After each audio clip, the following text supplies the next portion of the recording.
नमस्कार दोस्तों, मैं शिवशंकर और आप मेरे साथ इस वीडियो में पढ़ेंगे 10th क्लास के ज्योग्राफी का फर्स्ट चैप्टर।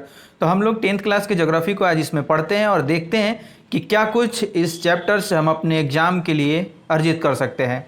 तो इसका नाम है संसाधन एवं विकास। तो संसाधन के बारे में आप जानते हैं, हम बहुत सारे क्लास में इसका चर्चा कर चुके हैं। संसाधन क्या है और इसका विकास कैसे होता है, फिर इसको देखेंगे। तो सबसे पहले हम देखते हैं कि हमारे पर्यावरण में उपलब्ध प्रत्येक वस्तु जो हमारी आवश्यकताओं को पूरा करने में प्रयुक्त की जाती है और जिसको बनाने के लिए प्रौद्योगिकी उपलब्ध है, जो आर्थिक रूप से संभाव्य और सांस्कृतिक रूप से मान्य है, एक संसाधन है। यानी कि यहाँ पर क्या है, इसके परिभाषा को पिछली कक्षाओं से थोड़ा विस्तृत कर दिया गया है, इसको विस्तार दे दिया गया है। अब इसमें ये बोला जा रहा है कि हम क्या देखते हैं कि हमारे पर्यावरण में बहुत सारी चीज़ें उपलब्ध हैं जो हमारी आवश्यकताओं को पूरा करने के लिए प्रयुक्त की जाती हैं, यानी कि प्रयोग की जाती हैं, और जिसको बनाने के लिए प्रौद्योगिकी उपलब्ध है, यानी कि हम टेक्नोलॉजी का इस्तेमाल कर सकते हैं, जो आर्थिक रूप से संभाव्य मतलब आर्थिक रूप से संभव और सांस्कृतिक रूप से मान्य है। ठीक है, और हमारी संस्कृति उसको अलाउ करती हो, वह क्या है, एक संसाधन है। ठीक है, अब हम देखते हैं कि हमारे पर्यावरण में उपलब्ध वस्तुओं जिनका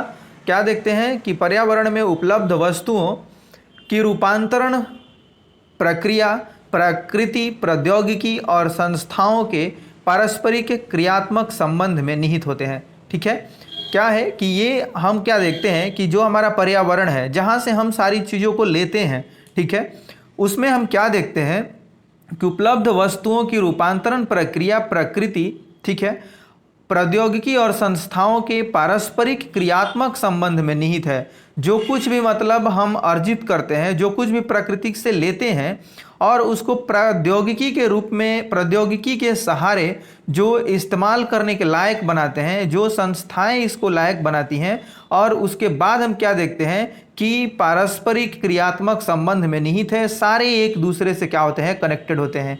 अब मानव और प्रौद्योगिकी द्वारा प्रकृति के साथ क्या होता है, क्रिया करते हैं और अपने आर्थिक विकास की गति को तेज करने के लिए संस्थाओं का निर्माण करते हैं। बहुत सारी ऐसे संस्थाएं बनाई जाती हैं जो हमारे आर्थिक विकास में मदद करें। ठीक है, तो इस प्रकार से हम क्या देखते हैं कि पहले तो देखा था संसाधन को, अब संसाधनों का विकास कैसे किया जा रहा है, तो यानी कि प्रौद्योगिकी का इस्तेमाल किया जा रहा है इसमें। ठीक है, इस तरह से इसका विकास किया जा रहा है। अब संसाधन मानवीय क्रियाओं का परिमाण है। ठीक है, क्या है यह, मानवीय क्रियाओं का परिणाम है। मानव स्वयं संसाधनों का महत्वपूर्ण हिस्सा है। मानव जो क्या है, वो संपूर्ण संसाधनों का खुद ही हिस्सा है। वे पर्यावरण में पाए जाने वाले पदार्थों को संसाधनों में परिवर्तित करते हैं तथा उन्हें प्रयोग करते हैं। इन संसाधनों का वर्गीकरण निम्न प्रकार से किया जा सकता है। क्या करते हैं हम, मानव क्या है, स्वयं ही एक बहुत बड़ा संसाधन है और अपने यूज लायक जो भी चीज़ें हैं, जो भी वस्तुएं हैं, उनको क्या करता है, ढूंढ निकालता है और फिर उनका उपयोग करता है। देखिए, उनको क्या करता है, जो पर्यावरण में पाए जाने वाले पदार्थ हैं उनको क्या करता है, संसाधन में परिवर्तित करता है। हमने पढ़ा है पहले भी कि कोयला बहुत पहले से ही होगा। ठीक है, अब कोयला को जब तक से इंसान ने प्रौद्योगिकी का विकास नहीं किया, यानी कि टेक्नोलॉजी का विकास किया और क्या किया, धरती के नीचे से उसको निकालना शुरू किया और यूज़ में उसको लाया, तब जाकर के वो क्या बना, कोयला हमारे लिए एक संसाधन बना। ठीक है, यानी कि कोई भी चीज़ें तब तक बेकार है, तब तक वो संसाधन नहीं है जब तक वो हमारे यूज़ का नहीं है। ठीक है, अब हम उसको अपने यूज़ के लायक बना देते हैं तो क्या पाते हैं कि वो हमारे लिए एक यूज़फुल आइटम हो जाता है और उसको हम संसाधन कहते हैं। तो इन संसाधनों का वर्गीकरण हम निम्न तरीके से कर सकते हैं, जो कि आप यहाँ देखिए। तो सबसे पहले हम देखते हैं कि उत्पत्ति के आधार पर, ठीक है, उत्पत्ति के आधार पर होते हैं जैव और अजैव संसाधन। ठीक है, समाप्य के आधार पर होते हैं नवीकरण योग्य और अनवीकरण योग्य, मतलब जिनको बनाया जा सकता है, पुनः उपयोग में लाया जा सकता है, और जिनको पुनः उपयोग में नहीं लाया जा सकता है, यानी कि वो एक बार ही यूज होते हैं। ठीक है, तो अब हम क्या देखते हैं, स्वामित्व के आधार पर। स्वामित्व के आधार पर क्या होता है, तो यह व्यक्तिगत होता है, सामुदायिक होता है, राष्ट्रीय होता है और अंतर्राष्ट्रीय होता है, जिस पर मतलब स्वामित्व कहा जा रहा है, यानी कि मालिकाना हक। अब उस व्यक्ति का मालिकाना हक है, उस पर एक समुदाय का है, एक राष्ट्र का है और एक मतलब अंतर्राष्ट्रीय यानी कि दूसरे राष्ट्रों का है। ठीक है, अब विकास के स्तर के आधार पर भी इसको वर्गीकृत किया गया है। संभावी विकास, ठीक है, और विकसित, उसके बाद भंडार और संचित कोष। ठीक है, इस प्रकार से हम इसको वर्गीकृत किए हुए हैं। अब प्रकृति, प्रौद्योगिकी और संस्थाओं के मध्य अंतर संबंध को यहाँ बताया गया है। ठीक है, यहाँ पे आप देखेंगे तो इसको क्या समझाया गया है, प्रकृति, प्रौद्योगिकी और संस्थाएं। ठीक है, ये प्रौद्योगिकी देख रहे हैं आप, प्रकृति देख रहे हैं यानी कि भौतिक पर्यावरण, फिर संस्थाएं, ये सभी क्या करते हैं, ये सभी कनेक्टेड होते हैं इंसानों से। ठीक है, इंसान ही क्या करता है, प्रौद्योगिकी को डेवलप करता है और जो भौतिक पर्यावरण है उसका विकास करता है, यानी कि जो प्रकृति में पाई जाने वाली चीज़ें हैं उनको क्या करता है, दोहन करके उनको मतलब निकाल करके यानी कि यूज़ के लायक बनाता है। अब क्या करता है, संस्थाओं का निर्माण करता है जो उनको और ज़्यादा क्या कर सके, उपयोगी बना सके और उनको मूल्यवान बना सके। तो इस प्रकार से संसाधन का आप संबंध देख सकते हैं। हम क्या देखते हैं, संस्था, यहाँ पे संसाधन क्या है, संसाधन किस प्रकार से इसको यहाँ पे वर्गीकृत किया गया है, प्राकृतिक है, मानवीय है। ठीक है, अब प्राकृतिक जो है वह कितने हैं, तो नवीकरणीय है और अनवीकरणीय है। ठीक है, नवीकरणीय क्या है, नवीकरणीय भी यहाँ पे आप देख सकते हैं कि सतत अथवा प्रवाह जैसे पवन, जल और फिर जैव। अब जैव कितने हैं, तो ये प्राकृतिक, वनस्पति और वन्य जीव, इस प्रकार से। अब अनवीकरणीय में कौन कौन से आते हैं, अनवीकरणीय यानी कि पुनः चक्रीय जैसे कि धातु, और ये अनचक्रीय जैसे कि जीवाश्म ईंधन, ये अचक्रीय हैं। और फिर क्या देखते हैं, मानवीय में आते हैं ये संरचनाएं एवं संस्थाएं, और उसके बाद मात्रा एवं गुणवत्ता, ये सभी क्या है, मानवीय में आते हैं। तो चलिए बारी बारी से हम इनका अध्ययन करते हैं। तो सबसे पहले देखते हैं संसाधनों के प्रकार जो उत्पत्ति के आधार पर हैं, जैव संसाधन और अजैव संसाधन, इनको पढ़ते हैं। जैव संसाधन यानी कि इन संसाधनों की प्राप्ति जीवमंडल से होती है और इनमें जीवन व्याप्त है। जैसे क्या होता है कि मनुष्य, वनस्पति जात, प्राणी जात, मत्स्य जीवन, पशुधन आदि। ठीक है, ये सभी क्या है, आपको जैव संसाधन है। अब हम देखते हैं अजैव संसाधन, ये हम देख रहे हैं कि जिनमें जीवन व्याप्त है। जैव कौन है, जिनमें जीवन व्याप्त है, जिनमें जीव है। ठीक है, इस प्रकार से वो जो संसाधन है वो जैव संसाधन कहलाते हैं। अब अजैव संसाधन कौन कहलाते हैं, तो वे सारे संसाधन जो निर्जीव वस्तुओं से बने हैं अजैव संसाधन कहलाते हैं। ठीक है, उदाहरणार्थ चट्टानें और धातुएं। ठीक है, ये इनमें जीव नहीं है। अब सभ्यता के आधार पर, समाप्यता। ठीक है, समाप्यता के आधार पर यानी कि कोई भी वस्तु समाप्त हो जाएगी या नहीं, या फिर से वो यूज हो सकती है, उसके अनुसार इसको वर्गीकृत किया गया है। तो इसके आधार पर दो तरह से, यानी कि नवीकरण योग्य संसाधन। अब नवीकरण योग्य संसाधन किसको कहते हैं, तो वे संसाधन जिन्हें भौतिक, रासायनिक या यांत्रिक प्रक्रियाओं द्वारा नवीकृत या पुनः उत्पन्न किया जा सकता है, उन्हें नवीकरण योग्य अथवा पुनः पूर्ति योग्य संसाधन कहा जाता है। उदाहरणार्थ सौर्य तथा पवन ऊर्जा, जल, पवन व वन्य जीवन, ये सभी क्या हैं, आपके नवीकरण योग्य है। इन संसाधनों को सतत अथवा प्रवाह संसाधनों में विभाजित किया जा सकता है। ठीक है, किया गया है। अब हम क्या देखते हैं, नवीकरणीय में सबसे ये इम्पॉर्टेंट चीज़ है कि ये संसाधन जिन्हें भौतिक, रासायनिक या यांत्रिक प्रक्रियाओं के द्वारा नवीकृत या पुनः उत्पन्न किया जा सकता है। ठीक है, इनको हम फिर से यूज के लायक बना सकते हैं। अब अनवीकरणीय क्या है, तो अनवीकरणीय है यानी कि ये इन संसाधनों का विकास एक लंबे भूवैज्ञानिक अंतराल में होता है। खनिज और जीवाश्म ईंधन इस प्रकार के संसाधनों के उदाहरण हैं। ठीक है, तो आप देखते हैं कि नवीकरणीय यानी कि उनको फिर से यूज किया जा सकता है, फिर से उनको नवीनीकृत किया जा सकता है। अब अनवीकरणीय है, तो अनवीकरणीय में हम देखते हैं कि उसमें सबसे पहले बात आती है कि ये एक बनता है बहुत लंबे यानी कि अंतराल के बाद, और ये मतलब पृथ्वी के अंदर दबे होने के कारण और जो पृथ्वी के नीचे यानी कि जो क्रियाएं होती हैं उसके ताप और दाब से प्रभावित होकर के ये सभी बनते हैं, इनका निर्माण होता है, जो कि बहुत दिन लग जाते हैं इसको बनने में। ठीक है, लाखों वर्ष लग जाते हैं इनको बनने में। इनमें से कुछ संसाधन जैसे धातुएं पुनः चक्रीय हैं। ठीक है, और कुछ संसाधन जैसे जीवाश्म ईंधन अचक्रीय हैं, वह एक बार के प्रयोग के साथ ही खत्म हो जाते हैं ये। ठीक है, जो अचक्रीय होते हैं, वो एक बार के उपयोग के बाद ही खत्म हो जाते हैं। अब स्वामित्व के आधार पर देखते हैं कि स्वामित्व के आधार पर कौन कौन है। तो व्यक्तिगत संसाधन सबसे पहली बात है। अब संसाधन निजी व्यक्तियों के स्वामित्व में भी होते हैं। कुछ जो संसाधन है वो कैसे होते हैं, निजी व्यक्तियों के स्वामित्व में होते हैं। बहुत से किसानों के पास सरकार द्वारा आवंटित भूमि होती है, जिसके बदले में वे सरकार को लगान चुकाते हैं। गांव में बहुत से लोग भूमि के स्वामी भी होते हैं, भूमि भी है उनके पास, और बहुत से लोग भूमिहीन भी होते हैं, ठीक है, यानी कि उनके पास भूमि नहीं होती है। अब शहरों में लोग भूखंड, घरों व अन्य जायदाद के मालिक होते हैं। बाग, चारागाह, तालाब और कुओं का जल आदि संसाधनों के निजी स्वामित्व के कुछ उदाहरण हैं, ठीक है। यानी कि आपका कुआं है तो आपका है वो, यानी कि आपने उसको खुदवाया है, आप उसको यूज़ करेंगे, और आपके मतलब मन के ऊपर है, आपके विचार के ऊपर है कि आप उसको दूसरे का यूज़ करने देते हैं कि नहीं करने देते हैं, ठीक है। तो इस प्रकार से यानी कि चारागाह, तालाब और कुएँ आदि ये सब क्या होते हैं, ये जो संसाधन है ये निजी स्वामित्व के संसाधन कहलाते हैं, ठीक है। अब इस प्रकार की जो संसाधन आप देखते हैं अपने आसपास, उनकी सूची बनाइए, उनको देखिए। अब सामुदायिक स्वामित्व वाले संसाधन क्या हैं, इनको देखते हैं। तो सामुदायिक स्वामित्व वाले संसाधन मतलब ये संसाधन समुदाय के सभी सदस्यों को उपलब्ध होते हैं, ठीक है।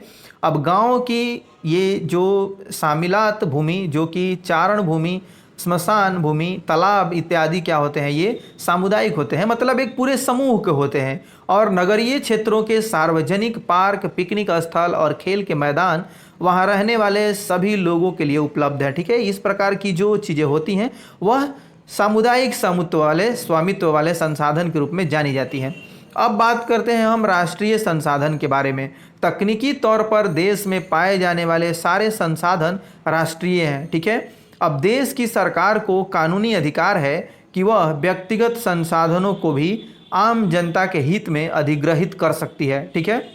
हम क्या देखते हैं, तकनीकी तौर पर देश में पाए जाने वाले सारे संसाधन राष्ट्रीय हैं। इसको टेक्निकली देखा जाए तो क्या है, देश में जो भी संसाधन है वह क्या है, राष्ट्रीय है। अब देश की सरकार को कानूनी अधिकार है, हमारी जो गवर्नमेंट है उसको कानूनी अधिकार है कि वह क्या कर सकती है, व्यक्तिगत संसाधन को भी आम जनता के हित में अधिग्रहित कर सकती है। यानी कि आपके पास जो उसको लगेगा कि इनके संसाधन को हम क्या कर सकते हैं, इनसे अधिग्रहित करके आम जनता के हित में इसको उपयोग में ला सकते हैं, तो वो आपके पास से क्या करेगी, अधिग्रहित कर लेगी, मतलब ले लेगी।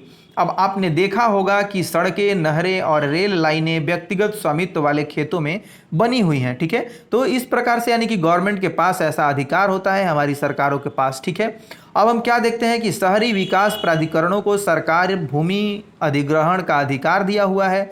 सारे खनिज पदार्थ, जल संसाधन, वन, वन्य जीव, राजनीतिक सीमाओं के अंदर सारी भूमि और 12 समुद्री मील, ठीक है, यानी कि 22.2 किलोमीटर तक महासागरीय क्षेत्र जो भूभागीय समुद्र होता है वह इसमें पाए जाने वाले संसाधन राष्ट्र की संपदा है, ठीक है। तो आप इनको बहुत ही बारीकी से देखेंगे तो क्या पाएंगे कि जो जल संसाधन, वन संसाधन यानी कि होता है, ये तो चलो हमारे लैंड एरियाज हैं, ठीक है। अब समुद्र है, ठीक है, समुद्र में क्या होता है कि वहाँ भी एक तरीके से अंतर्राष्ट्रीय समझौता हुआ है ऐसा कि इस क्षेत्र के जितने भी यहाँ तक आने वाले जो आपके एरिया के यानी कि 12 समुद्री मील जो कि लगभग 22.2 किलोमीटर के बराबर होता है, ये क्या होगा, महासागरीय क्षेत्र जो होगा इसमें पाए जाने वाले संसाधन उस राष्ट्र की संपदा होंगे। यानी कि हम जब क्या करते हैं कि समंदर में जाते हैं, समंदर क्या है, हमारे जब देश के यानी कि राज्य के हिस्सों से यानी कि कोस्टल लाइन से उनके हिस्सों से लगता है, तो अब क्या है कि वहाँ से लेकर के 22 किलोमीटर के लगभग 22.2 किलोमीटर तक का जो क्षेत्र होगा वह क्या कहलाता है, राष्ट्र की संपदा कहलाता है। वहाँ पर जितने भी आपको संपत्ति बाद में भी मिलेंगे या अभी जो हैं वो सब क्या कहलाते हैं, राष्ट्र की संपदा कहलाते हैं। तो इस प्रकार से इनको आप देख सकते हैं। अब हम क्या देखते हैं, अंतर्राष्ट्रीय संसाधन क्या है। तो कुछ अंतर्राष्ट्रीय संस्थाएं संसाधनों को नियंत्रित करती हैं। कुछ क्या है, अंतर्राष्ट्रीय संस्थाएं हैं जो संसाधनों को नियंत्रित करती हैं। अब तट रेखा से 200 समुद्री मील, ठीक है, 200 समुद्री मील की दूरी से पूरे खुले महासागरीय संसाधनों पर किसी देश का अधिकार नहीं है, ठीक है। इन संसाधनों को अंतर्राष्ट्रीय संस्थाओं की सहमति के बिना उपयोग नहीं किया जा सकता है। ये जो 200 समुद्री मील आप देख रहे हैं, इसके बाद यानी कि जो भी क्षेत्र होते हैं उस पर किसी भी देश का कोई अधिकार नहीं होता है। वह क्या होता है, एक अंतर्राष्ट्रीय नियंत्रण में होता है, अंतर्राष्ट्रीय संस्थाओं के नियंत्रण में होता है। ठीक है, इस प्रकार से उधर आपको जो भी कार्य करना होगा, जो भी संसाधनों का यानी कि उसमें से प्राप्त करना होगा, तो आपको जो अंतर्राष्ट्रीय संस्थाएं बनी हुई हैं उनसे क्या करना पड़ेगा, अनुमति लेना पड़ेगा। उसके बाद आप उनका दोहन कर सकते हैं, उनको निकाल सकते हैं। अब क्या आप जानते हैं कि भारत के पास अपमार्जक आर्थिक क्षेत्र से दूर हिंद महासागर की तलहटी से मैग्नीज ग्रंथियों का खनन करने का अधिकार है। कुछ अन्य अंतर्राष्ट्रीय संसाधनों की पहचान करें। कुछ और जो आप अंतर्राष्ट्रीय संसाधन अगर यदि आपको पढ़ने को कहीं मिलता है, कहीं दिखता है, तो आप उसकी पहचान कीजिए। सबसे पहले आप जो ये बात कही जा रही है उसको समझें। क्या आप जानते हैं कि भारत के पास अपमार्जक आर्थिक क्षेत्र से दूर हिंद महासागर की तलहटी में, ठीक है, यानी कि हिंद महासागर में कुछ चीज़ें हैं, मैंगनीज ग्रंथि का खनन किया जाता है, ठीक है, उसको करने का अधिकार यहाँ पर भारत को मिला हुआ है। यानी कि वहाँ से इसने क्या किया है, अपना स्वीकृति ले लिया है कि वो मैंगनीज ग्रंथि का अधिग्रहण करेगा, उसको वहाँ से प्राप्त करेगा। अब विकास के स्तर के आधार पर जो इसके संसाधन को वर्गीकृत किया गया है उसको हम पढ़ते हैं। संभावी संसाधन किसको कहते हैं, तो यह वे संसाधन हैं जो किसी प्रदेश में विद्यमान होते हैं परंतु इनका उपयोग नहीं किया गया है। ठीक है, उदाहरण के तौर पर भारत के पश्चिमी भाग विशेषकर राजस्थान और गुजरात में पवन और सौर ऊर्जा संसाधनों की अपार संभावना है परंतु इनका सही ढंग से विकास नहीं हुआ है। अब संभावी, ठीक है, संभावी कहने का अर्थ ही यह है कि वहाँ संभावनाएं इस बात की हैं, ठीक है, लेकिन अभी उसका उपयोग नहीं होता है। तो ये क्या है, संभावी संसाधन कहलाते हैं। यानी कि वहाँ संभावना है लेकिन आप उपयोग उसका नहीं कर पा रहे हैं। ठीक है, इस प्रकार से। अब विकसित संसाधन कौन सा है, तो विकसित संसाधन वे संसाधन जिनका सर्वेक्षण किया जा चुका है और उनके उपयोग की गुणवत्ता और मात्रा निर्धारित की जा चुकी है। ठीक है, विकसित संसाधन कहलाते हैं संसाधनों का विकास प्रौद्योगिकी और उनकी संभाव्यता के स्तर पर निर्भर करती है। ठीक है, यानी कि किस पर निर्भर करती है कि वहाँ कितनी संभावना है। ठीक है, संभाव्यता पर निर्भर करती है। इधर कुछ समझने वाली बात नहीं है, बस सिर्फ आप सुनते जाएं। भंडार क्या है, तो पर्यावरण में उपलब्ध वे पदार्थ जो मानव की आवश्यकताओं की पूर्ति करते हैं, ठीक है, या पूर्ति कर सकते हैं परंतु उपयुक्त प्रौद्योगिकी के अभाव में उसकी पहुंच से बाहर है। ठीक है, अब भंडार में शामिल है, ये सभी क्या होते हैं, भंडार में शामिल होते हैं। एक बार फिर से आप सुन लें, पर्यावरण में उपलब्ध वे पदार्थ जो मानव की आवश्यकताओं को पूर्ति कर सकते हैं, मानव की आवश्यकता को वो पूरा कर सकते हैं परंतु उपयुक्त प्रौद्योगिकी के अभाव में उसकी पहुंच से बाहर हैं, ये क्या कहलाते हैं, भंडार कहलाते हैं। ये इनको हम भंडार में शामिल कर सकते हैं। अब इसको हम समझते हैं। जैसे मान लेते हैं कि अभी ये कोई चीज़ आपके पास है, ठीक है, आपको पता है कि वहाँ है और आप उसका इस्तेमाल नहीं कर पाते हैं क्योंकि वो आप टेक्नोलॉजी अभी डेवलप नहीं कर पाए हैं। ठीक है, इसके उदाहरण को समझने के लिए हम ये बात करते हैं। अब बात करते हैं जल दो गैसों यानी कि हाइड्रोजन और ऑक्सीजन का यौगिक है। हाइड्रोजन ऊर्जा का मुख्य स्रोत बन सकता है परंतु इस उद्देश्य से इसका प्रयोग करने के लिए हमारे पास उन्नत तकनीकी ज्ञान नहीं है। ठीक है, हाइड्रोजन क्या है, बहुत ही बड़ा ईंधन है, ईंधन स्रोत बन सकता है ये। ठीक है, तो अब हम इसको क्या कर रहे हैं कि हमारे पास एक तकनीकी ज्ञान नहीं है, उन्नत तकनीकी ज्ञान नहीं है जिससे हम उसको उपयोग में ला सकें। तो ये क्या है, भंडार कहलाते हैं। यानी कि ये संचित रूप में है बट अभी हमारे पास उनको प्राप्त करने के लिए टेक्नोलॉजी विकसित नहीं हुई है। अब हम देखते हैं संचित कोष क्या है। यह संसाधन भंडार का ही हिस्सा है जिन्हें उपलब्ध तकनीकी ज्ञान की सहायता से प्रयोग में लाया जा सकता है परंतु इनका उपयोग अभी आरंभ नहीं हुआ है। अब इनका उपयोग भविष्य में आवश्यकता पूर्ति के लिए किया जा सकता है। ठीक है, ये यानी कि भंडार हैं लेकिन इनको भी हम उपयोग नहीं करते हैं, लेकिन भविष्य में हम क्या कर सकते हैं, इनको तकनीकी ज्ञान जब भी हमारे पास हो जाएगा हम क्या करेंगे, उनका उपयोग कर लेंगे। अब नदियों के जल को विद्युत पैदा करने में प्रयुक्त किया जा सकता है परंतु वर्तमान समय में इसका उपयोग सीमित पैमाने पर ही हो रहा है। ठीक है, इस प्रकार बांधों में जल, वन आदि संचित कोष हैं। बांध में जल क्या होता है, संचित कोष है।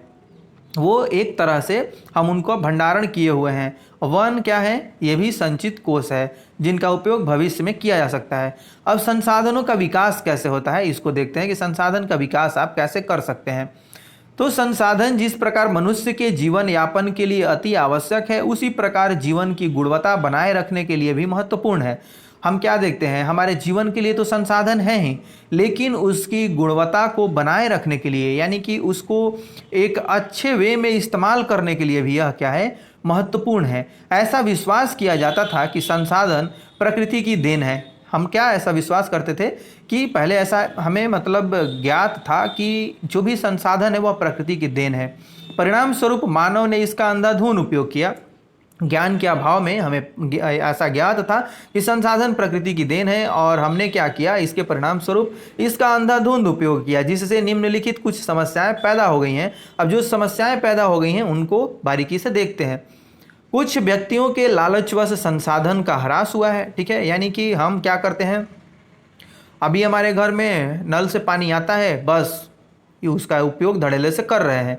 ये पता नहीं है कि भूमि में नीचे जो जल है वह क्या है, एक निश्चित मात्रा में ही उपलब्ध है, और इसका जब हम उपयोग करते हैं तो क्या होता है कि वह नीचे से खत्म होता है। यानी कि जो नीचे जल संचित है वह खत्म हो रहा है। जो कोयला है या और भी जो चीज़ें हैं, आप जो बिजली का ही उपयोग करते हैं, धड़ल्ले से करते हैं, बस ये सोचते हैं कि इसको करना है, बस यूज़ करना है, ये नहीं पता कि कैसे आ रहा है, कैसे बन रहा है। यानी कि हम क्या करते हैं, जानकारी के अभाव में बहुत सारी चीज़ों का गलत उपयोग करते हैं।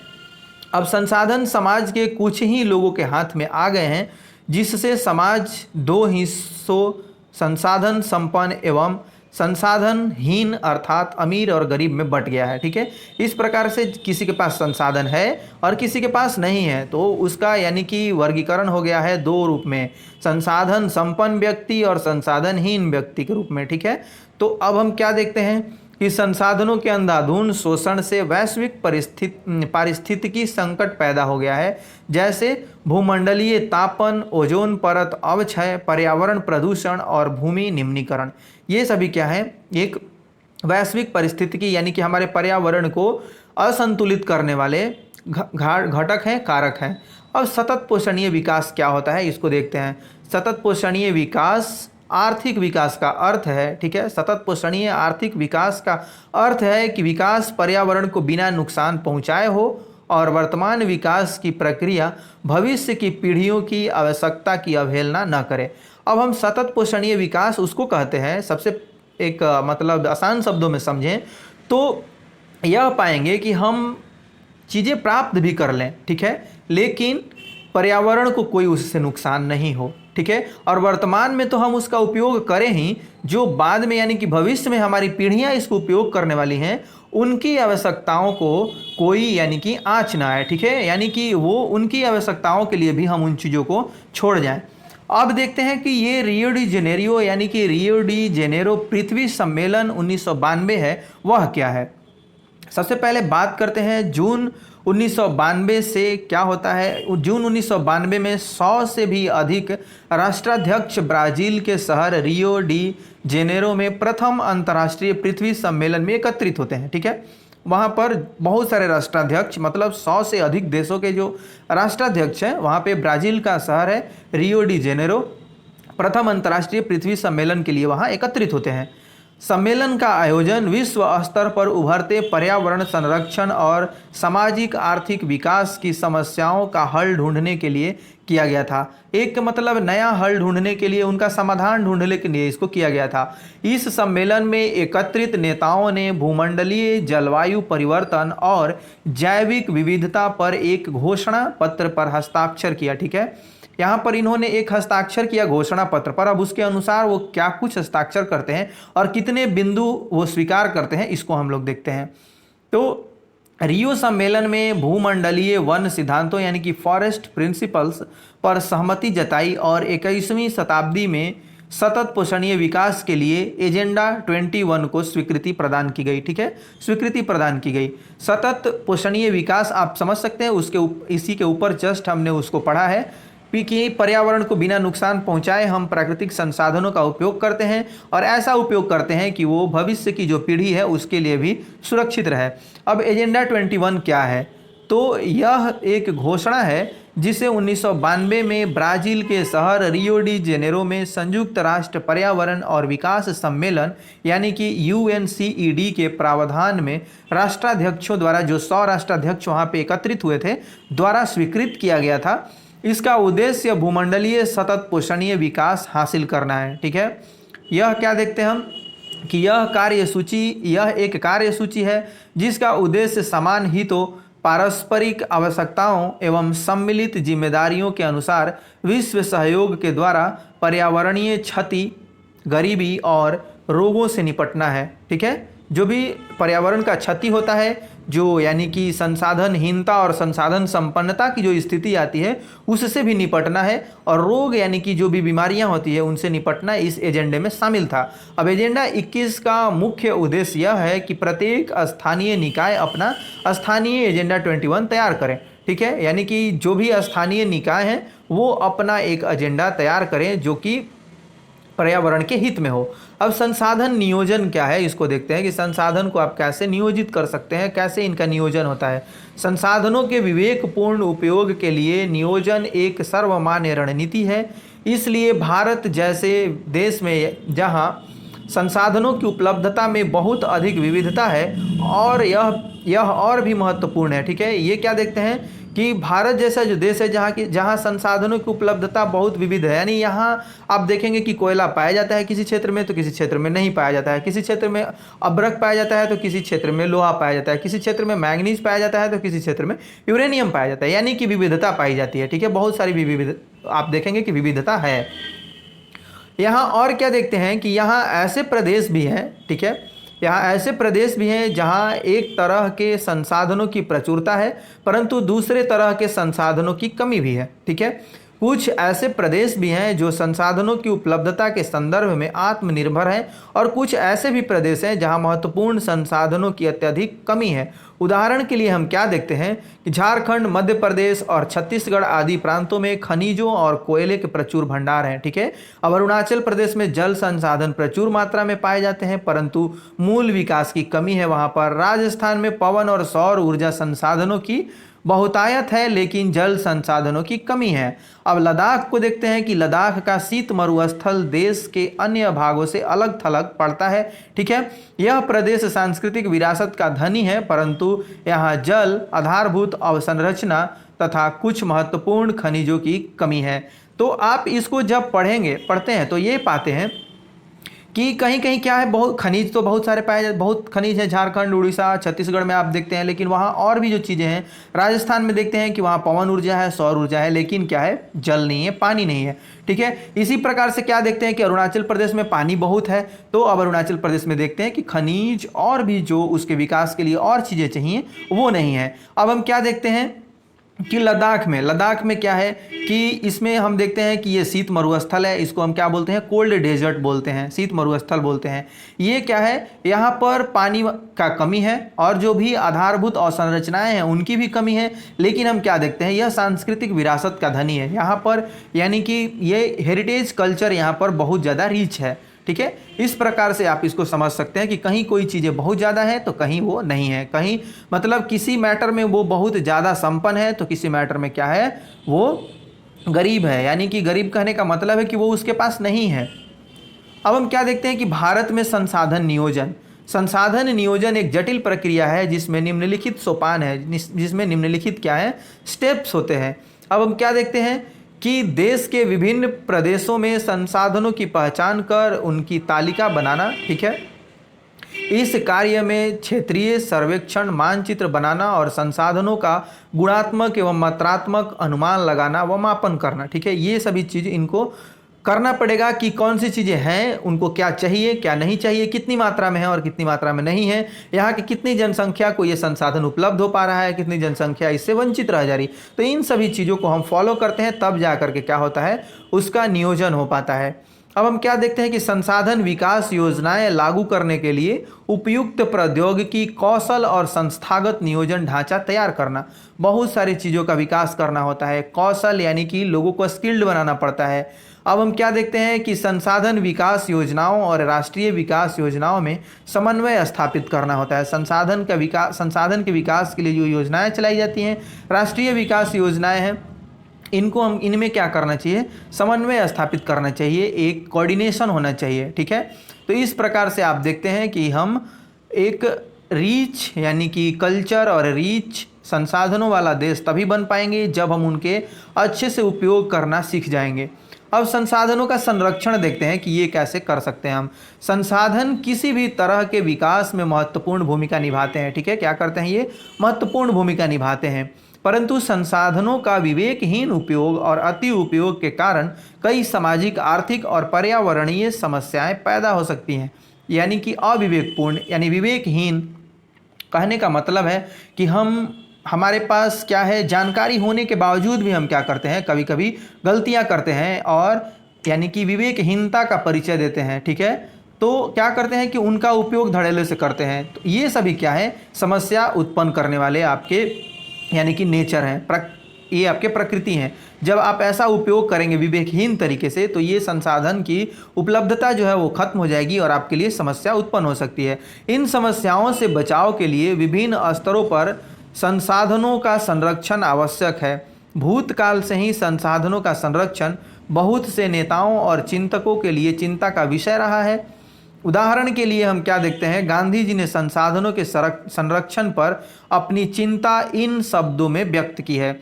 हमारे पास हर व्यक्ति की आवश्यकता पूर्ति के लिए बहुत कुछ है, लेकिन किसी लालच की संतुष्टि के लिए नहीं। अर्थात हमारे पास पेट भरने के लिए बहुत है लेकिन पेटी भरने के लिए नहीं। ठीक है, इस प्रकार से ये बहुत ही गूढ़ बात है।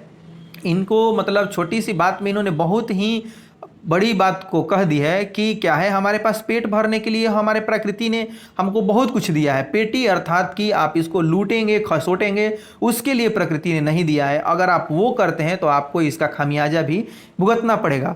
अब हम क्या देखते हैं, अंतर्राष्ट्रीय स्तर पर व्यवस्थित तरीके से संसाधन संरक्षण के वकालत 1968 में क्लब ऑफ रोम ने की। ठीक है, इसकी जो वकालत यानी कि आप इसके बचाव के लिए और इसके सही उपयोग के लिए जो यानी कि ये बताना चाहिए, जो बातें बतानी चाहिए, उसकी वकालत किसने की, तो 1968 में क्लब ऑफ रोम ने। ठीक है, तत्पश्चात 1974 में सुमेसर ने अपनी पुस्तक स्मॉल इज़ ब्यूटीफुल में इस विषय पर गांधी जी के दर्शन की एक बार फिर से पुनरावृत्ति की, यानी कि उसको फिर से दोहराया। जो उनके दर्शन थे कि पेट भरने के लिए तो है लेकिन पेटी भरने के लिए नहीं, और भी इनके यानी कि रिसर्च जो थे उनको उन्होंने क्या किया, दोहराया, पुनरावृत्ति किया।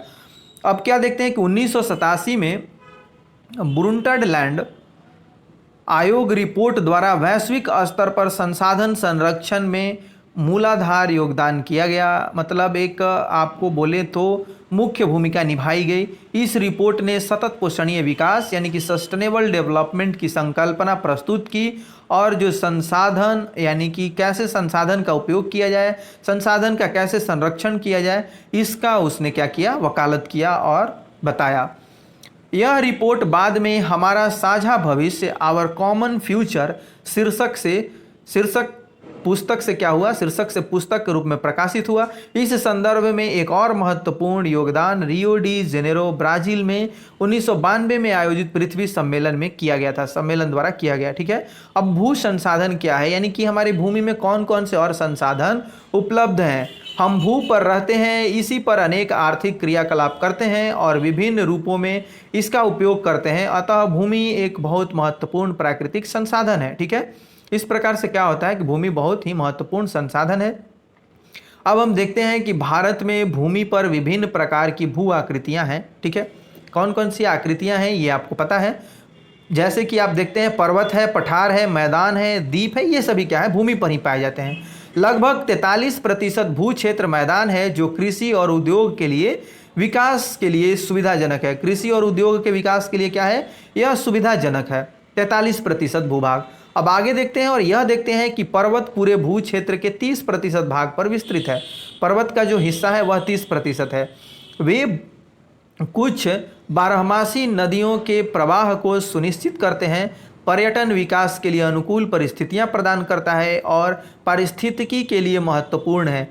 देश के क्षेत्रफल का लगभग 27% क्या है, हिस्सा पठारी क्षेत्र है। ठीक है, पठार से भी नदियां निकलती हैं, आप ये ध्यान रखेंगे। तो 40% हिस्सा क्या है, 40% हिस्से पर लगभग क्या है, ये आप देख सकते हैं 43% पर भू क्षेत्र, 43% आप देख सकते हैं कि ये लैंड है, यानी कि आपको कृषि योग्य भूमि है। उसके बाद हम क्या देखते हैं कि 30% भाग पर क्या है, पर्वत है और 27% भाग पर पठार है। ठीक है, इस प्रकार से इसको वर्गीकृत किया गया है, यहाँ पर आप आसानी से समझ सकते हैं। अब हम यहाँ पर क्या देखते हैं, इस पाई चार्ट के माध्यम से आप देखेंगे कि मैदान का जो हिस्सा है वह कितना है, 43%। ठीक है, अब पर्वत का जो हिस्सा है वह 30% और जो पठार है उसका हिस्सा है 27%। ठीक है, इस प्रकार से आप इसको समझ सकते हैं। और यहाँ देखते हैं, यहाँ क्या है, बंजर भूमि, और फिर आप देखते हैं कि वन कितने हैं। सबसे पहले बात करते हैं हम, यहाँ जो पाई चार्ट दिया है उसके माध्यम से बहुत कुछ समझने का कोशिश करते हैं। प्रतिवेदन क्षेत्र जो है वो 100% पर इसको निकाला गया है। वन क्षेत्र आप देख रहे हैं, ये जो हिस्सा है वह वन क्षेत्र का है, यानी कि यहाँ आप देख सकते हैं 18.11%। ठीक है, अब ये बंजर तथा कृषि अयोग्य भूमि, ठीक है, ये बंजर भूमि है, ये भी 18.11% है। गैर कृषि प्रयोजन के अंतर्गत जो आती है भूमि वह क्या है, ये 4.95%। अब स्थाई यानी कि जो स्थाई चारागाह हैं उनको देखते हैं, ये हैं 4.71%। इसके बाद और आगे देखते हैं कि विविध वृक्षों और वृक्ष फसलों तथा उपवनों के अंतर्गत जो क्षेत्र आते हैं ये आप इससे समझ सकते हैं। ठीक है, इस प्रकार से क्या दिया हुआ है, सबका आप देख सकते हैं कि संरचना के तौर पर दिया गया है। ये आपको यहाँ पे बहुत ही अच्छे से समझाया गया है। अब यहाँ हम समझते हैं कि कृषि योग्य भूमि और जो ये दिया हुआ है उसको, यानी कि ये जो आप पाई चार्ट देख रहे हैं वो किससे लिया गया है, तो directorate of economics and statistics ministry of agriculture 2017 से ये लिया गया है। इसमें इन विभिन्न चार्टों के माध्यम से हम यह देखते हैं कृषि योग्य भूमि, ठीक है, इसके बाद ये जो है कृषि योग्य भूमि, फिर परती भूमि, और इसके बाद जो वर्तमान परती हैं वो फिर शुद्ध नीवल यानी कि बोया गया क्षेत्र, और आगे भी आपको ये चीज़ें पढ़ने को मिलेंगी, इसलिए हम लोग उधर ना देख करके नीचे का देखते हैं। भू उपयोग, किस प्रकार से भूमि का उपयोग होता है इसको देखते हैं। ठीक है, सबसे पहले देखते हैं कि भू संसाधनों का उपयोग निम्नलिखित उद्देश्यों से किया जाता है। वन, ठीक है, और कृषि के लिए अनुपलब्ध भूमि, बंजर तथा कृषि अयोग्य भूमि, अनुपलब्ध भूमि यानी कि उपलब्ध नहीं है। ठीक है, तो बंजर तथा कृषि अयोग्य भूमि, गैर कृषि प्रयोजनों में लाई गई भूमि जैसे कि इमारतें, सड़क, ये सभी क्या है, ये अनुपलब्ध भूमि है कृषि के लिए। अब परती जो भूमि होती है उसको क्या बोलते हैं, तो वो उसमें आते हैं यानी कि अस्थाई चारागाह अथवा अन्य गोचर भूमि। अब इसमें और दूसरे तरीके से आते हैं, दूसरे रूप में विविध वृक्षों, वृक्ष फसलों तथा उपवनों के अधीन भूमि जो आते हैं उनको बोलते हैं। इस प्रकार से बहुत सारी ऐसी चीज़ें हैं जो आप इसमें पढ़ेंगे। बिना नोट्स बनाए आपको कुछ ढंग से नहीं समझ में आएगा। आप अपना जरूर एक नोट्स बना लेंगे, इसमें कुछ नहीं है, बस सिर्फ 1-2 बार इसको पढ़ लेना है, आपको याद हो जाएगा, समझने वाली कोई बात ही नहीं है। अब कृषि योग्य बंजर भूमि जहां 5 से अधिक वर्षों से खेती नहीं हुई हो, नहीं की गई हो, ठीक है, ये भूमि कहलाती है। अब परती भूमि किसको कहते हैं, तो वर्तमान परती जहां एक कृषि वर्ष या उससे कम समय में खेती न की गई हो। ठीक है, परती भूमि किसको कहते हैं, जहां एक कृषि वर्ष या उससे कम समय से खेती नहीं की गई हो, उसको हम क्या बोलते हैं, परती भूमि कहते हैं, यानी कि एक सीजन में वहां पर खेती नहीं हुई है। वर्तमान परती भूमि के जो अतिरिक्त अन्य परती भूमि या पुरातन परती, ये क्या, इनको क्या बोलते हैं, जहां 1 से 5 कृषि वर्ष से खेती न हुई हो, ये क्या कहलाते हैं, वर्तमान परती भूमि के अतिरिक्त अन्य जो परती भूमि या पुरातन परती भूमि है उनको हम बोलते हैं जहां पर 1 से 5 वर्ष खेती नहीं हुई है। शुद्ध नीवल यानी कि बोया गया क्षेत्र, एक वर्ष में क्या देखते हैं, एक कृषि वर्ष में एक बार से अधिक बोए गए क्षेत्र को हम क्या कहते हैं, शुद्ध निवल या बोए गए क्षेत्र में जोड़ दिया जाए तो वह क्या बनता है, सकल कृषि क्षेत्र बन जाता है। ठीक है, शुद्ध निवल यानी कि जो बोया गया क्षेत्र है, एक कृषि वर्ष में एक बार से अधिक बोए गए क्षेत्र को शुद्ध निवल यानी कि बोए गए क्षेत्र में जोड़ दिया जाए तो वह क्या बनता है, सकल कृषि क्षेत्र बनता है और कहलाता है। भारत में भू उपयोग का प्रारूप जो है उसको देखते हैं कि क्या भू उपयोग का प्रारूप है। बात करते हैं कि भू उपयोग को निर्धारित करने वाले तत्वों में भौतिक कारक जैसे भू आकृति, जलवायु और मृदा के प्रकार तथा मानवीय कारक जैसे जनसंख्या, घनत्व, प्रौद्योगिकी क्षमता, संस्कृति और परंपराएं इत्यादि शामिल हैं। इसमें कुछ नहीं करना है, बस आप सुनते रहें और नोट्स बनाएं। ठीक है, नोट्स जरूर बनाएं। भारत का कुल भौगोलिक क्षेत्रफल 32.8 लाख वर्ग किलोमीटर है। इसको हम बार बार पढ़ चुके हैं पीछे के क्लास में। 32,87,263 वर्ग किलोमीटर है, परंतु इसके 93% भाग के ही भू उपयोग आंकड़े उपलब्ध हैं। यानी कि बहुत से ऐसे आंकड़े हैं जो हमारे पास उपलब्ध नहीं है, क्योंकि पूर्वोत्तर प्रांतों में असम को छोड़कर अन्य प्रांतों के सूचित क्षेत्र के बारे में जानकारी क्या है, उपलब्ध नहीं है हमारे पास। तो अब देखते हैं कि 93% भाग का हमारे पास आंकड़ा है। इसके अलावा जम्मू और कश्मीर में पाकिस्तान और चीन अधिगृहित क्षेत्रों के भूमि उपयोग का सर्वेक्षण भी नहीं हुआ है, इसलिए हम क्या कह रहे हैं कि हमारे पास 93% ही उसका आंकड़ा है भूमि का।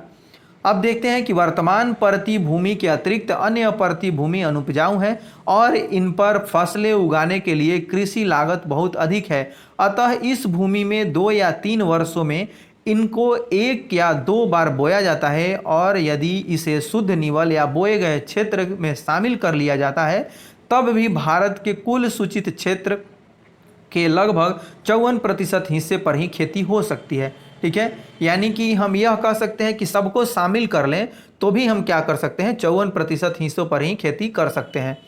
शुद्ध निवल यानी कि बोए गए क्षेत्र का प्रतिशत भी विभिन्न राज्यों में भिन्न भिन्न है। पंजाब और हरियाणा में 80% भूमि पर खेती होती है, परंतु अरुणाचल प्रदेश, मिजोरम, मणिपुर और अंडमान निकोबार द्वीप में 10% से भी कम क्षेत्र पर बोया जाता है, यानी कि वहाँ कृषि होती है। तो सबसे ज़्यादा आप देख सकते हैं कि पंजाब और हरियाणा में, जिसके 80% भूमि पर खेती होती है, और कम यानी कि आप देख रहे हैं तो अरुणाचल प्रदेश, मिजोरम, मणिपुर और अंडमान। ठीक है, इन सभी क्षेत्रों पर क्या होता है कि खेती कम होती है, बोई जाती है कम। हमारे देश में राष्ट्रीय वन नीति 1952 द्वारा निर्धारित वनों के अंतर्गत 33% भौगोलिक क्षेत्र वांछित है, यानी कि यह ऐसा तय किया गया है कि लगभग इतना प्रतिशत 33% जो भौगोलिक क्षेत्र है उस पर वन होना चाहिए। ठीक है, अब जिसकी तुलना में वन के अंतर्गत क्षेत्र काफ़ी कम है। अब इसकी तुलना में हम क्या देखते हैं कि वन का क्षेत्रफल जो है वह काफ़ी कम है। वन नीति द्वारा निर्धारित यह सीमा पारिस्थितिकी संतुलन बनाए रखने के लिए आवश्यक है। जो भी यानी कि जीव जंतु और हमारे जंगल और हमारे यानी कि पर्यावरण के लिए जो आवश्यक होता है, पारिस्थितिकी संतुलन को बनाए रखने के लिए आवश्यक होता है, वह क्या करता है, इसको प्रभावित करता है, क्योंकि 33% पर यानी कि जंगल नहीं है। ठीक है, अब भूमि निम्नीकरण और संरक्षण का उपाय क्या है। भूमि एक ऐसा संसाधन है जिसका उपयोग हमारे पूर्वज करते आए हैं और भावी पीढ़ी भी इसी भूमि का उपयोग करेगी। यानी कि हम इसमें क्या कर सकते हैं भाई, ये तो एक निश्चित मात्रा में ही है और हम इनका उपयोग करते हैं। ठीक है, इनको अब बढ़ाना घटाना क्या है, भूमि तो यानी कि भूमि कहने का मतलब है कि उसमें जंगल जितने भी यानी कि भू क्षेत्र हैं वो सारे आ जाते हैं। तो आप जंगलों को काट करके कृषि योग्य तो भूमि बना देंगे। ठीक है, लेकिन अब पूरा भू का क्षेत्रफल थोड़ी आप बढ़ा सकते हैं, वो हमारे बस में नहीं है। ये क्या है, एक ऐसा प्राकृतिक संसाधन है जिसका उपयोग हमारे पूर्वज करते आए हैं और हम भी उसी का उपयोग करेंगे। ठीक है, हम भोजन, मकान और कपड़े की अपनी मूल आवश्यकताओं का 95% भाग भूमि से प्राप्त करते हैं। ठीक है, मानव कार्यकलापों के कारण न केवल भूमि का निम्नीकरण हो रहा है, बल्कि भूमि को नुकसान पहुंचाने वाली प्राकृतिक ताकतों को भी बल मिला है। ठीक है, इस समय भारत में लगभग 13 करोड़ हेक्टेयर भूमि निम्नीकृत है। 13 करोड़ भूमि यहाँ पर हम देख रहे हैं कि निम्नीकृत है। इसमें से लगभग 28% भूमि निम्नीकृत वनों के अंतर्गत है। 56% जो भूमि है वह क्या है, क्षेत्र जल अपर्दित है, यानी कि वहाँ पर जल है, पानी से ढका हुआ है। अब हम क्या देखते हैं कि और क्षेत्र, शेष क्षेत्र लवणीय और क्षारीय हैं। जो और जो क्षेत्र हैं वो क्या है, वो लवणीय और क्षारीय हैं, यानी कि वहाँ का खारा पानी है। कुछ मानव क्रियाओं जैसे वनोन्मूलन, अति पशुचारण, खनन ने भी भूमि के निम्नीकरण में मुख्य भूमिका निभाई है। मतलब निम्नीकरण कहने का मतलब है कि इनको कम करने में, ठीक है, इनको निम्न करने में, ठीक है, इनको छोटा करने में महत्वपूर्ण भूमिका इन्होंने निभाया है, ठीक है। कौन कौन, तो वनोन्मूलन यानी कि वनों की कटाई, ठीक है, अति पशुचारण और खनन, ठीक है, ये क्या करते हैं, ये इसके निम्नीकरण में मुख्य भूमिका निभाते हैं। खनन के उपरांत खदानों वाले स्थानों को गहरी खाइयों और मलबे के साथ खुला छोड़ दिया जाता है। खनन के कारण झारखंड, छत्तीसगढ़, मध्य प्रदेश और उड़ीसा जैसे राज्यों के में वनोन्मूलन भूमि निम्नीकरण का कारण है, ठीक है, यानी कि हम इसको एक बहुत बड़ा फैक्टर मान सकते हैं। गुजरात, राजस्थान, मध्य प्रदेश और महाराष्ट्र में अति पशुचारण भूमि निम्नीकरण का मुख्य कारण है, ठीक है। पंजाब, हरियाणा और पश्चिमी उत्तर प्रदेश जैसे राज्यों में अधिक सिंचाई भूमि निम्नीकरण के लिए उत्तरदायी है, ठीक है। अधिक सिंचाई, अति सिंचन से उत्पन्न जलाक्रांता भी भूमि निम्नीकरण के लिए उत्तरदायी है। मतलब बहुत ज़्यादा सिंचाई क्या होता है कि नीचे का जल क्या होता है, खत्म हो जाता है, ठीक है। जल को हम क्या करते हैं, दोहन कर लेते हैं। इससे क्या होता है, अब देखते हैं आप कि मृदा यानी कि मिट्टी जो होती है, लवणीयता और क्षारीयता इसकी बढ़ जाती है। अब खनिज प्रक्रियाएं जैसे सीमेंट उद्योग में चूना पत्थर को पीसना और मृदा बर्तन उद्योग में चूने यानी कि खड़िया मृदा और सेल खड़ी के प्रयोग से बहुत अधिक मात्रा में वायुमंडल में धूल विसर्जित होता है। जब इसकी परत भूमि पर जम जाती है तो मृदा के जल सोखने की जो प्रक्रिया है वह अवरुद्ध हो जाती है, यानी कि बंद हो जाती है, ठीक है। पिछले कुछ वर्षों से देश के विभिन्न भागों में औद्योगिक जल निकास से बाहर आने वाला अपशिष्ट पदार्थ भूमि और जल प्रदूषण का मुख्य स्रोत है। जो यानी कि औद्योगिक इकाइयां हैं उनसे जो निकलने वाले पानी है और उनको बिना ट्रीट किए हुए आप जब छोड़ते हैं तो वो भी क्या बनते हैं, एक बहुत बड़ा प्रदूषण का कारण बनते हैं। ये जल प्रदूषण और भूमि प्रदूषण दोनों के लिए कारण बनते हैं और दोनों के लिए संकट उत्पन्न करते हैं। भूमि निम्नीकरण की समस्याओं को सुलझाने के कई तरीके हैं। वन रोपण और चारागाहों का उचित प्रबंधन, ठीक है, ये क्या है कि वन को रोपिए, वृक्षारोपण कीजिए। प्रबंधन इसमें कुछ हद तक मदद कर सकते हैं। पेड़ों की रक्षक मेखला यानी कि जो शेल्टर बेल्ट, पशु चारण नियंत्रण और रेतीले टीले को कांटेदार झाड़ियां लगाकर स्थिर बनाने की प्रक्रिया से भी भूमि कटाव की रोकथाम शुष्क क्षेत्रों में की जा सकती है। बंजर भूमि के उचित प्रबंधन, खनन नियंत्रण और औद्योगिक जल को परिष्करण के पश्चात विसर्जित करके, यानी कि जब इंडस्ट्रियल वेस्ट है उसको क्या करें, एक ट्रीट करके उसको भी फिर छोड़ें, ठीक है, यानी कि उसका परिष्करण करके ही छोड़ें। तो ये सभी उपाय हैं कुछ जो कि आप उसकी गुणवत्ता को सुधार सकते हैं। अब मृदा संसाधन, तो मिट्टी अथवा मृदा सबसे महत्वपूर्ण नवीकरण योग्य प्राकृतिक संसाधन है, यानी कि इनका आप बार बार उपयोग कर सकते हैं। यह पौधों के विकास के माध्यम से है जो आप क्या देखते हैं, पृथ्वी पर विभिन्न प्रकार के जीवों का पोषण करती है। मृदा एक जीवन तंत्र है, ठीक है, मृदा एक जीवंत तंत्र है, माफ कीजिएगा, जीवंत तंत्र यानी कि यह क्या करती है, बहुत सारे जीवों का पालन पोषण करती है। अब हम देखते हैं कि ऊपरी संस्तर की मृदा, उसके बाद इसके बहुत सारे लेयर हैं, ठीक है, इसको आप समझ सकते हैं। ऊपरी संस्तर यानी कि सबसे ऊपरी, फिर उप मृदा, ठीक है, ये सबसे ऊपरी है, फिर उप मृदा यानी कि बालू गाद इसमें प्रचुर मात्रा में होते हैं, मृतिका, और इसके बाद क्या देखते हैं कि अंध स्तरीय अपक्षयित आधारी चट्टानें हैं ये, और ये नीचे जो है वो अपक्षय रहित आधारी चट्टानें हैं, ये भी नीचे की भी।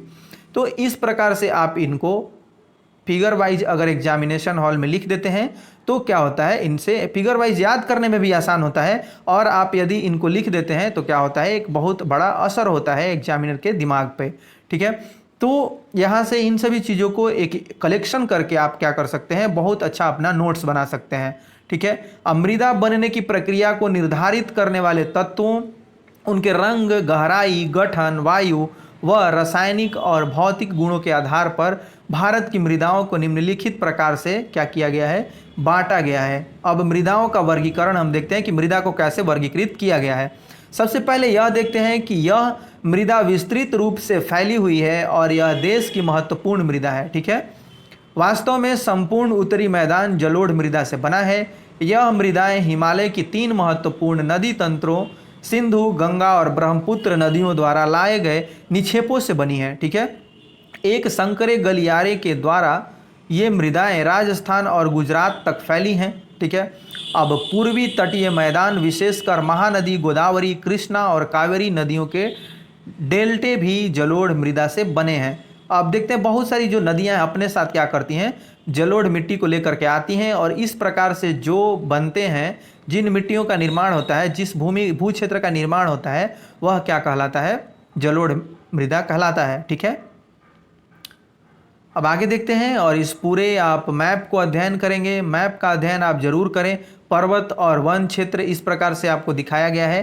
ठीक है, पर्वत और वन इधर से दिखाया गया है। आप इधर से जम्मू कश्मीर का जो हिस्सा है उधर देखेंगे। ठीक है, ये यानी कि पूरा हिस्सा, और ये जो नॉर्थ ईस्ट का हमारा हिस्सा है इधर से आप देखेंगे अरुणाचल वगैरह का, तो इधर से आपको पूरा वन क्षेत्र का हिस्सा दिखाई पर्वत और वन दिखेंगे। अब जलोढ़ मिट्टी को आप देख सकते हैं कि किस प्रकार से जलोढ़ मिट्टी का है, तो आप यहाँ से देख सकते हैं। ठीक है, ये जो यानी कि उत्तर प्रदेश, बिहार और ये जो इसके भाग हैं, फिर इधर से आप ये ब्रह्मपुत्र का देख रहे हैं, असम का क्षेत्र, फिर इधर आप देख रहे हैं कि ये आप जो हिस्सा यानी कि पश्चिम बंगाल और कुछ जो क्षेत्र दिख रहे हैं, और फिर इधर आप राजस्थान और गुजरात को देख सकते हैं। तो इस प्रकार से यानी कि एक गलियारे के द्वारा इसका विकास हुआ है। ठीक है, अब लाल मिट्टी का क्षेत्र जो है आप देख सकते हैं, बहुत बड़ा विस्तृत क्षेत्र है इसका। फिर काली मिट्टी को देख रहे हैं, काली मिट्टी को इस तरह के आपको रंग से दिखाया गया है। ये सभी जो है वो काली मिट्टी है। तो सबसे यानी कि ज़्यादा क्षेत्र, आप इसे समझने में ये आसानी होती है कि किस प्रकार से जो चीज़ें दिखाई जाती हैं उनका एक फिगर आपके दिमाग में बन जाता है, और जैसे ही ये बात आती है कि किस क्षेत्र में लाल मिट्टी ज़्यादा पाई जाती है, तो आपके दिमाग में आ जाएगा कि इधर जो है लाल मिट्टी इस क्षेत्र में पाई जाती है। आप जब इस मैप का अच्छे से अध्ययन करेंगे तो इन सभी मैप का आप अच्छे से बहुत ही बारीकी से अध्ययन करें। ठीक है, अब कणों के आकार पर, जो कण होते हैं उनका बड़ा होना छोटा होना, उसके आधार पर क्या हम करते हैं, कणों के आकार या घटकों के अलावा मृदाओं की पहचान उनकी आयु से भी होती है। आयु के आधार पर जलोढ़ मृदाएं 2 प्रकार की हैं। पुराना जलोढ़ को हम क्या बोलते हैं, बांगर बोलते हैं। ठीक है, और नया जलोढ़ को क्या बोलते हैं, खादर बोलते हैं। बांगर मृदा में कंकर ग्रंथियों की मात्रा ज़्यादा होती है। बांगर में क्या होते हैं, यानी कि पुराने जलोढ़ में हम क्या देखते हैं कि कंकर ग्रंथियों की मात्रा ज़्यादा होती है। खादर मृदा में यानी कि जो नया जलोढ़ है उसमें क्या देखते हैं, बांगर मृदा की तुलना में ज़्यादा महीन कण पाए जाते हैं। जलोढ़ मृदाएं बहुत उपजाऊ होती हैं। अधिकतर जलोढ़ मृदाएं पोटास, फास्फोरस और चूना युक्त होती हैं, जो इनको गन्ने, चावल, गेहूं और अन्य अनाजों और दलहन फसलों की खेती के लिए उपयुक्त बनाती हैं। ठीक है, तो इनको हम पढ़ते हैं, बस केवल सुनना है आपको और विशेष कुछ करना नहीं है। ठीक है, ये देखते हैं काली मृदा। इन मृदाओं का रंग काला है, जिन्हें रेगर मृदाएं भी कहा जाता है। काली मृदा को ही क्या कहा जाता है, रेगर मृदा भी कहा जाता है। काली मृदा कपास की खेती के लिए उचित समझी जाती है और काली कपासी मृदा के नाम से भी जाना जाता है। यह माना जाता है कि जलवायु और जनक शैलों ने काली मृदा बनने में महत्वपूर्ण योगदान दिया। ठीक है, इस प्रकार की मृदाएं दक्कन पठार, बेसाल्ट क्षेत्र के उत्तर पश्चिमी भागों में पाई जाती है। ठीक है, ये आप काली मृदा को देख रहे हैं। इसमें क्या होते हैं कि सूखने के बाद हम देखते हैं कि बड़े बड़े चट्टान निकल आते हैं। ठीक है, बड़े बड़े चट्टान और दरारें आ जाती हैं, इसका भी अध्ययन करेंगे। अब हम यह देखते हैं कि काली मृदा बहुत महीन कणों अर्थात मृतिका से बनी होती है। इसके कण जो होते हैं वो बहुत महीन होते हैं।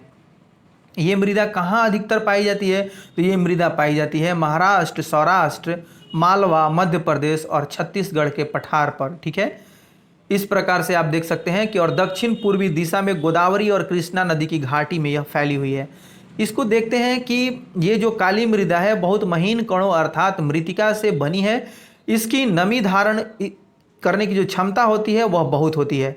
इसके अलावा ये मृदाएं कैल्शियम कार्बोनेट, मैग्नीशियम और पोटास और चूने जैसे पौष्टिक तत्व से परिपूर्ण होते हैं, परंतु इनमें फास्फोरस की मात्रा कम होती है। गर्म और शुष्क मौसम में इन मृदाओं में गहरी दरारें पड़ जाती हैं, जिनसे क्या होता है, जिससे इनमें अच्छी तरह से वायु मिश्रण होता है, मिश्रण हो जाता है, वायु का मिश्रण होता है। अब गीली होने पर ये मृदाएं चिपचिपी हो जाती हैं, ठीक है, और इनको जोतना मुश्किल होता है, इसलिए इनकी जुताई मानसून प्रारंभ होने के पहले पहली बौछार से ही शुरू कर दी जाती है। यानी कि जब बारिश शुरू होती है वैसे ही हम इसका जुताई शुरू कर देते हैं, क्योंकि बहुत ज़्यादा भीग जाने पर और बहुत ज़्यादा पानी हो जाने पर क्या होता है, ये चिपचिपी होती हैं और इनकी जुताई में वो चीज़ क्या होता है, बाधक बनता है। अब लाल मृदा, लाल और पीली मृदा जो है, लाल मृदा दक्कन पठार के पूर्वी और दक्षिणी हिस्से में रवेदार आग्नेय चट्टानों पर कम वर्षा वाले भागों में विकसित हुए हैं। लाल और पीली मृदाएं उड़ीसा, छत्तीसगढ़, मध्य गंगा मैदान के दक्षिणी छोर पर और पश्चिम घाट में पहाड़ी पद पर पाई जाती है, ठीक है। ये पहाड़ी, वहाँ जो पश्चिम घाट है वहाँ के पहाड़ी जो पद है यानी कि जो श्रृंखलाएं हैं उधर पाई जाती हैं। इन मृदाओं का लाल रंग रवेदार आग्नेय और रूपांतरित चट्टानों में लौह धातु के प्रसार के कारण होता है, ठीक है। इनका पीला रंग इनमें जल योजन के कारण होता है। पीला रंग किसके कारण होता है, जल योजन के कारण होता है, और लाल रंग किसके कारण होता है, तो लौह धातु के प्रसार के कारण होता है। लेटेराइट मृदा क्या है, तो लेटेराइट मृदा को हम परिभाषित करते हैं। लेटेराइट शब्द ग्रीक भाषा के शब्द लेटर से लिया गया है, जिसका अर्थ है ईंट, ठीक है। लेटेराइट मृदा का निर्माण उष्णकटिबंधीय तथा उपोष्ण कटिबंधीय जलवायु क्षेत्रों में आर्द्र तथा शुष्क ऋतुओं के एक के बाद एक आने के कारण होता है। यह भारी वर्षा से अत्यधिक यानी कि निच्छालन, इनका लीचिंग हो जाता है। इसका हम देखते हैं कि ये इसके लीचिंग के कारण ही इनका ये विकास होता है, ठीक है। अब हम देखते हैं कि लेटेराइट मृदा अधिकतर गहरी तथा अम्लीय होती है। क्या होती है, ये अम्लीय होती है। इसका जो पीएच वैल्यू होता है लगभग 6 से कम होता है, ठीक है। इनमें सामान्यतः पौधे के पोषक तत्वों की कमी होती है लेटेराइट मिट्टी में, ठीक है। यह अधिकतर दक्षिणी राज्यों, महाराष्ट्र के पश्चिमी घाट क्षेत्रों, उड़ीसा, पश्चिम बंगाल के कुछ भागों तथा उत्तर पूर्वी प्रदेश में पाई जाती है, ठीक है। यहाँ इस मिट्टी में पर्णपाती और सदाबहार वन मिलते हैं। यहाँ इसमें ह्यूमस पर्याप्त रूप में पाया जाता है, लेकिन विरल वनस्पति और अर्ध शुष्क पर्यावरण में इसमें ह्यूमस की मात्रा कम पाई जाती है, ठीक है। ये आप देख सकते हैं लेटेराइट मिट्टी, यानी कि ये आप देखते हैं कि बहुत चट्टान जैसी होती है और लाल देखने में लगती है, ठीक है। अब हम देखते हैं कि स्थल रूपों पर इसकी स्थिति के अनुसार उसमें अपर्दन तथा भूमि निम्नीकरण की संभावना होती है। अब क्या देखते हैं कि मृदा संरक्षण की उचित तकनीक अपनाकर इन मृदाओं पर कर्नाटक, केरल और तमिलनाडु में चाय और कॉफ़ी उगाई जाती है। तमिलनाडु, आंध्र प्रदेश और केरल की लाल लेटेराइट मृदाएं काजू की फसल के लिए उपयुक्त है, अधिक उपयुक्त है, ठीक है। अब मरुस्थलीय मृदा क्या होती है उसको देखते हैं। तो मरुस्थलीय मृदा यानी कि मरुस्थलीय मृदाओं का रंग लाल और भूरा होता है। ये मृदाएं आमतौर पर रेतीली और लवणीय होती हैं। कुछ क्षेत्रों में नमक की मात्रा इतनी अधिक है कि झीलों से जल वाष्पीकृत करके खाने का नमक भी बनाया जाता है, ठीक है। ये आप देखते हैं कि मरुस्थलीय जो मृदाएं होती हैं उनको क्या देखते हैं कि आमतौर पर रेतीली और लवणीय होती हैं। इनमें यानी कि नमक का मात्रा काफ़ी पाया जाता है। कुछ क्षेत्र में तो नमक का मात्रा इतना अधिक होता है कि झीलों से जल वाष्पीकृत करके आप उससे सीधा खाना बनाने के उपयोग में उसको ला सकते हैं, ठीक है। अब शुष्क जलवायु और उच्च तापमान के कारण जल वाष्पन दर अधिक होता है, यानी कि उनका वाष्पीकरण तेज़ी से होता है और वो सूख जाते हैं जल्दी। मृदाओं में हुमस और नमी की मात्रा कम होती है। मृदा की सतह के नीचे कैल्शियम, ठीक है। ये मरुस्थलीय मृदा को आप देख रहे हैं, इस प्रकार से मरुस्थलीय मृदा होती है। और क्या देखते हैं कि मृदा का अपर्दन किस प्रकार से होता है। देखिए आप कटते जाते हैं, ये अपर्दन यही है कि ये यहाँ से नदी का जो धार है वो इनको काटते जाता है, और यदि जितनी ही यहाँ पे वनस्पति होंगी, पेड़ पौधे होंगे, इनका कटाव क्या होगा, कम होगा, क्योंकि वो जड़ें क्या करती हैं, इनको जकड़े रहती हैं। अब हम क्या देखते हैं, मरुस्थलीय मृदा को पढ़ रहे थे, और मृदा की सतह के नीचे कैल्शियम, ठीक है, कैल्शियम की मात्रा बढ़ती चली जाती है और नीचे की परतों में चूने के कंकर की सतह पाई जाती है। इसके कारण मृदा की जल अंतःस्यंदन यानी कि इन्फिल्ट्रेशन अवरुद्ध हो जाता है, यानी इसके नीचे क्या होता है, पानी नहीं जाता है, तो वाटर ग्राउंड वाटर लेवल क्या होता है, एक तो पहले से ही वहाँ बारिश कम होती है और उसके बाद भी क्या ऊपर से हो जाता है कि उसको बारिश जो भी थोड़ी बहुत होती है उसको सोखने की क्षमता कम हो जाती है, ठीक है, अवरुद्ध हो जाती है, बंद हो जाती है। इस मृदा को सही तरीके से सिंचित करते के कृषि योग्य बनाया जा सकता है, जैसे कि पश्चिमी राजस्थान में ऐसा हो रहा है, ठीक है। अब वन मृदा किसको कहते हैं, यानी कि ये मृदाएं आमतौर पर पहाड़ी और पर्वतीय क्षेत्रों में पाई जाती हैं जहां पर्याप्त वर्षा वन उपलब्ध है, ठीक है। इन मृदाओं के गठन में पर्वतीय पर्यावरण के अनुसार बदलाव आता है, ठीक है। अब नदी घाटियों में ये मृदाएं दोमट और सिल्टदार होती हैं, परंतु ऊपरी ढालों पर इनका गठन मोटे कणों का होता है। ये जो ऊपर के ढाल होते हैं उनका वहाँ पर मोटे कणों से ये बने होते हैं। हिमालय के हिमाच्छादित क्षेत्रों में इन मृदाओं का बहुत अपर्दन होता है और ये अधिसिलिक यानी कि एसिडिक, ठीक है, तथा ह्यूमस रहित होते हैं, इनमें ह्यूमस नहीं होता है।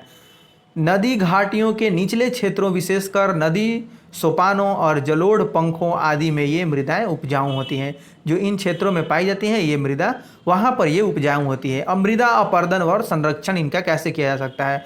मृदा के कटाव और उनके बहाव की प्रक्रिया को मृदा का अपर्दन कहते हैं। मृदा के बनने और अपर्दन की प्रक्रिया आमतौर पर साथ साथ चलती है, यानी कि मिट्टी बनती भी है और इनका अपर्दन भी होता है, ठीक है। इस प्रकार से दोनों के बीच में संतुलन बना रहता है। अब परंतु मानवीय क्रियाओं जैसे वनोन्मूलन, अति पशुचारण, निर्माण और खनन इत्यादि से कई बार यह संतुलन भंग हो जाता है, ठीक है। तथा प्राकृतिक तत्व जैसे कि हम क्या देखते हैं कि बहुत ज़्यादा यानी कि पशुचारण होता है और वनों का कटाई होता है, तो ये सभी क्या करते हैं, इस संतुलन को भंग कर देते हैं, ठीक है। अब जैसे कि ये प्राकृतिक कुछ चीज़ें हैं, ये प्राकृतिक चीज़ें हैं जो इनको प्राकृतिक तत्व जैसे कि पवन, हिम नदी और जल मृदा अपर्दन करते हैं, ये सभी अपर्दन करते हैं। और आप क्या करें, खुद से यानी कि इंसान क्या करता है, जंगलों की कटाई करने लगता है किसी उद्योग को स्थापित करने के लिए, या क्या करता है कि आप देखते हैं कि किसी भी लकड़ी को यानी कि फर्नीचर या और भी चीज़ें जो हैं बहुमूल्य लकड़ियों को काटने के लिए या जंगल से संसाधन प्राप्त करने के लिए जंगल का दोहन करते, तो ये सभी क्या करते हैं, प्रतिकूल प्रभाव डालते हैं। ये जो है वो अच्छी बातें नहीं है प्राकृतिक के लिए, प्राकृतिक पर्यावरण के लिए।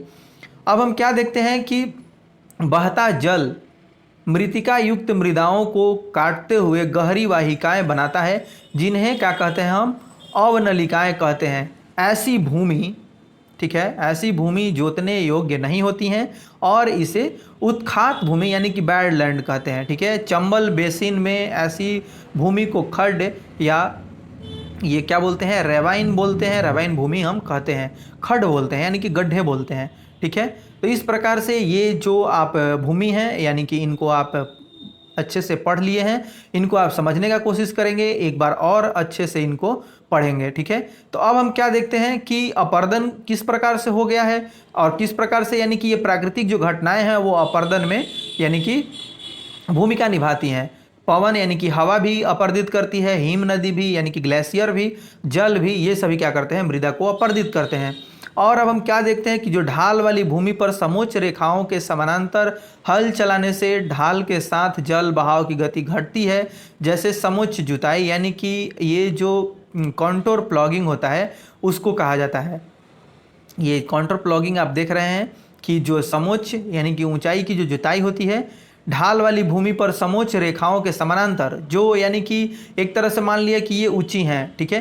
अब इसके समानांतर ही यहाँ अगर हम उसी तरह से जुताई करने लगते हैं और इसको बराबर करके करने लगते हैं तो इससे क्या होता है, वो बहाव जो पानी का होता है वह कम हो जाता है, यानी कि पानी वहाँ रुकने लगता है, ठीक है। जल की बहाव की गति जो है घट जाती है, इसे समोच्च जुताई हम कहते हैं, ठीक है। और इसी प्रकार से सीढ़ीदार आप खेत बना करके उनको कृषि कर सकते हैं। अब फसलों के बीच घास की पट्टियां उगाई जाती हैं, ये पवनों द्वारा जनित बल को कमज़ोर करती हैं। इन तरीकों को पट्टी कृषि यानी कि स्ट्रिप फार्मिंग कहते हैं। एक आप पट्टी बना देते हैं, इस प्रकार के मेढ़ बना देते हैं, पहाड़ी इलाकों में ज़्यादा ऐसा होता है, ठीक है। और जो थोड़ी मतलब उबड़ खाबड़ ज़मीन होती है। अब हम यहाँ देखते हैं कि भारत के पर्यावरण की दशा क्या है, ठीक है। तो भारत की पर्यावरण की दशा में यह देखते हैं कि सुखो माजरी गांव और झाबुआ जिले ने यह कर दिखाया है कि भूमि निम्नीकरण प्रक्रिया को पलटा जा सकता है, ठीक है। अब सुखो माजरी में वृक्ष घनत्व जो था वह क्या है कि 1976 में 13 प्रति हेक्टेयर था, जो कि 92 में बढ़कर 1272 प्रति हेक्टेयर हो गया। यानी कि यहाँ पर लोगों ने क्या किया, वन रोपण किया, वृक्षारोपण किया। ठीक है।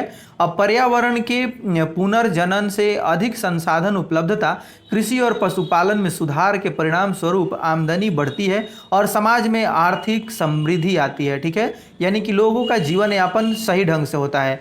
अब सुखो माजरी में 1979 से 1984 के बीच परिवार की औसत आमदनी कितना हो गया, 10,000 से 15,000 रुपये थी। ठीक है।